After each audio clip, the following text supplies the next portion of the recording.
Undang-Undang Nomor 5 Tahun 1960 tentang Peraturan Dasar Pokok Agraria atau UUPA. Pengaruh terhadap buku 2 KUH Perdata yang mengatur mengenai bumi, air, serta kekayaan alam yang terkandung di dalamnya, kecuali ketentuan hipotetik. Lalu yang kedua, dalam buku Perdata saat ini, konsep mengenai perkembangan benda tidak bergerak melibatkan aspek-aspek seperti bezit atau penguasaan fisik atau benda. Lalu ada levering atau pemindahan kepemilikan benda-benda. Lalu ada basewering yang dalam kurung penjaminan atas benda. Lanjut, ada Bezilos Pandrecht dalam kurung jaminan atas benda yang tidak berada dalam penguasaan fisik. Dan yang terakhir ada Beslag yang artinya penyitaan benda. Pentingnya membedakan benda bergerak dan benda tidak bergerak dalam konteks hukum perdata saat ini dapat dijelaskan sebagai berikut. Lalu ada pentingnya untuk membedakan hukum bergerak dan hukum tidak bergerak menurut hukum perdata sebagai berikut. Pertama ada perlindungan kepemilikan yang berisi tentang dalam hukum perdata pemilik benda memiliki hak-hak tertentu terhadap benda yang dimilikinya. Dengan membedakan benda bergerak dan benda tidak bergerak, hukum memberikan perlindungan yang sesuai terhadap hak kepemilikannya. Perlindungan ini meliputi hak yang menggunakan, menguasai, dan memanfaatkan benda tersebut. Lalu yang kedua ada pemindahan kepemilikan. Dalam transaksi jual beli atau pemberian hak atas benda, perbedaan antara benda bergerak dan tidak bergerak penting untuk menentukan mekanisme pemindahan kepemilikan. Misalnya untuk benda bergerak seperti mobil atau peralatan, pemindahan kepemilikan biasanya dilakukan melalui serah terima fisik. Namun untuk benda tidak bergerak seperti tanah atau bangunan, pemindahan kepemilikan melibatkan proses yang lebih rumit seperti akte jual beli atau peralihan hak secara hukum. Nah, yang ketiga ada jaminan dan basewering. Ini membedakan benda bergerak dan benda tidak bergerak juga penting untuk konteks jaminan dan basewering. Jaminan adalah tindakan yang dilakukan oleh pemilik benda untuk memberikan keamanan atas pembayaran utang atau kewajiban lainnya. Benda bergerak dapat dijadikan jaminan dengan cara yang relatif mudah seperti gadai. Namun untuk benda tidak bergerak, jaminan sering melibatkan membentuknya hal tanggungan atau hipotek yang membutuhkan proses formal dan pendaftaran di lembaga yang berwenang. Lalu yang keempat ada eksekusi dan penyitaan. Dalam kasus pelanggaran hukum atau pelaksanaan putusan pengadilan, perbedaan antara benda bergerak dan tidak bergerak menjadi penting dalam proses eksekusi atau penyitaan. Misalnya untuk benda bergerak, proses penyitaan dapat dilakukan secara langsung dengan mengambil fisik benda tersebut seperti pengambilan motor atau lainnya seperti motor atau alat-alat elektronik yang digadai. Namun untuk benda tidak bergerak, proses penyitaan melibatkan tindakan hukum yang lebih kompleks seperti pelaksanaan sita atau mengosongkan bangunan tersebut. Yang terakhir ada dengan membedakannya antara benda bergerak dan tidak bergerak, hukum perdata saat ini memberikan kerangka hukum yang jelas dan mekanisme yang sesuai untuk melindungi hak kepemilikan.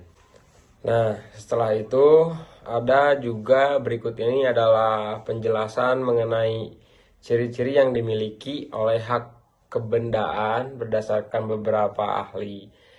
jika dikaji dari perspektif hak kebendaan yang bersifat mutlak.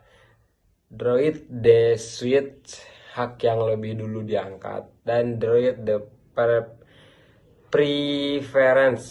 Nah, ada beberapa, saya akan sebutkan satu-satu. Nah, berikut ini adalah ciri-ciri yang dimiliki oleh kebendaan berdasarkan beberapa para ahli.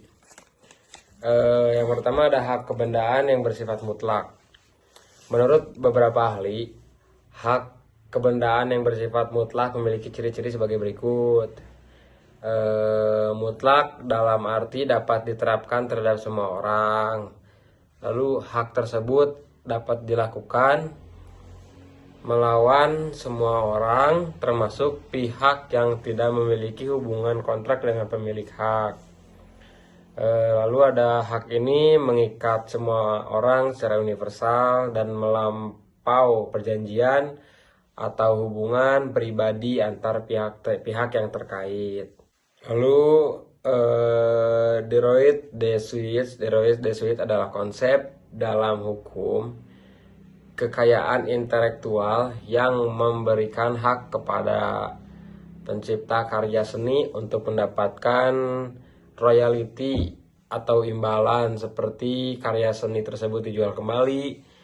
Ciri-cirinya hak kebebasan droit de suite meliputi memberikan hak kepada pencipta atau ahli warisnya untuk menerima kompensasi atas penjualan ulang karya seni tersebut.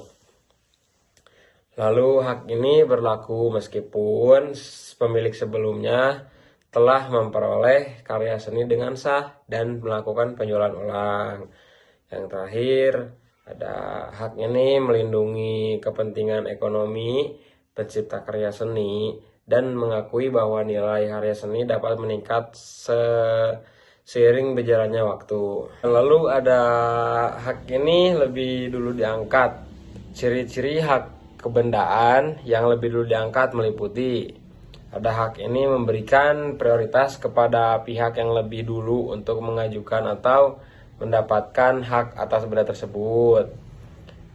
Lalu pihak yang telah memiliki hak itu terlebih dahulu memiliki keistimewaan dan keunggulan dalam mengamankan dan melindungi haknya terhadap benda tersebut.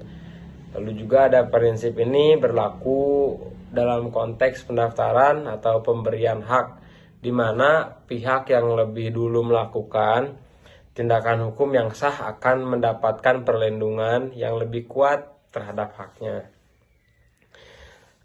Lanjut ke droit de parents atau hak pilihan.